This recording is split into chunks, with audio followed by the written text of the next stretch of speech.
राध्या के सामने आई प्रथम और राध्या की शादी की सच्चाई। जी हाँ दोस्तों, आप सभी की फेवरेट सीरियल मन अति सुंदर में आ चुका है बहुत ही बड़ा ट्विस्ट। यहाँ पर जब प्रथम के पापा और मम्मी प्रथम को डांट रहे होते हैं और कहते हैं कि तुम्हें इतना भी टाइम नहीं मिला कि तुम अपनी पत्नी राध्या को पग फेरे की रस्म को कराकर उसे घर लेकर आ पाओ। और तभी वहाँ पर राध्या यह सारी बातें सुन रही होती है और प्रथम के पापा कहते हैं कि तुम अपनी जिम्मेदारी को नहीं निभा सकते तो तुम्हें मना कर देना चाहिए। तभी प्रथम अपने पापा से कहता है कि राध्या मेरी जिम्मेदारी नहीं है और मैंने अपनी मर्जी से राध्या से शादी नहीं की, बल्कि तुम दोनों ने ही मेरे साथ राध्या की शादी कराई है और राध्या की जिम्मेदारी मैं कभी भी नहीं उठा सकता। तभी राध्या ये सारी बातें सुन लेती है चुपके से और राध्या समझ जाती है कि अच्छा तो यह बात है, प्रथम सर ने मेरे साथ शादी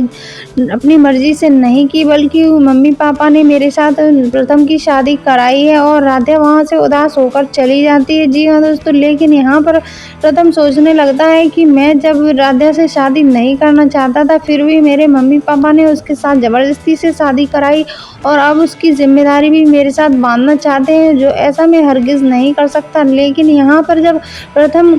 राध्या को गिरने से बचा लेता है, जब पग फेरे की रस्म को पूरा करके राध्या अपने ससुराल वापस आ जाती है अकेली, तभी वहां पर पीछे से प्रथम भी आ जाता है और राध्या को गिरने से बचा लेता है। तभी प्रथम की मां कहती है कि अब पग फेरे की रस्म पूरी हो चुकी है और मुहूर्त में 1 मिनट बचा है और इस 1 मिनट के अंदर ही हमें राध्या और प्रथम का गृह प्रवेश कराना होगा, तभी पग फेरे की रस्म पूरी होगी। जी हाँ दोस्तों, और तभी प्रथम की मामी कहती हैं कि चलो भोलेनाथ ने अच्छा किया। और यह अभी सब अपशगुन बोल रहे थे इस बात को कि राध्या यहाँ पर अकेली आ गई, तो यहाँ पर भगवान भोलेनाथ ने इस अपशगुन को शगुन में बदल दिया और प्रथम अचानक से आ जाता है वहाँ पर। और प्रथम को देखकर प्रथम की दादी हैरान हो जाती है कि मैंने तो उसे अपनी दवाइयाँ लाने के लिए कहा था, लेकिन प्रथम यहाँ पर इतनी जल्दी कैसे आ गया और अब यह फूल गोभी अब फिर से हमारे घर में रहने लगेगी। जी हाँ दोस्तों, और प्रथम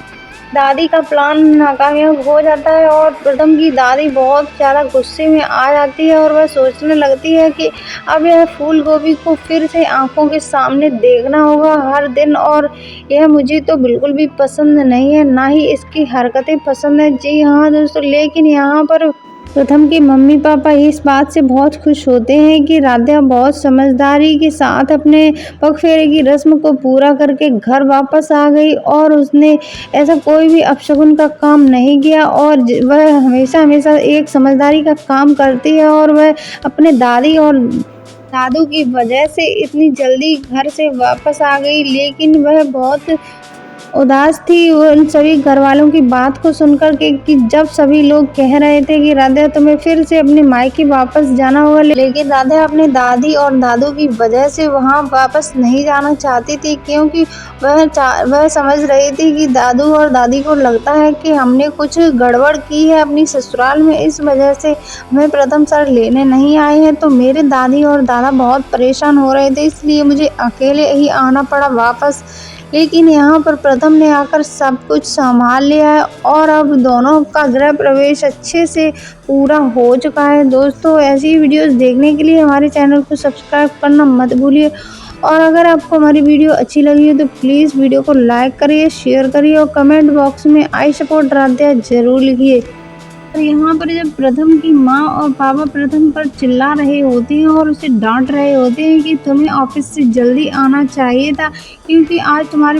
पत्नी की पग फेरे की रस्म थी और तुमने इतनी बड़ी लापरवाही कैसे कर सकती हो और तुम अपनी पत्नी को यहाँ पर लेकर के भी नहीं आए और अब तक तुम कहाँ थे। तभी प्रथम कहता है कि मैं अपनी मीटिंग में बिजी था और मैं वहाँ से जल्दी नहीं आ सकता था और मुझे नहीं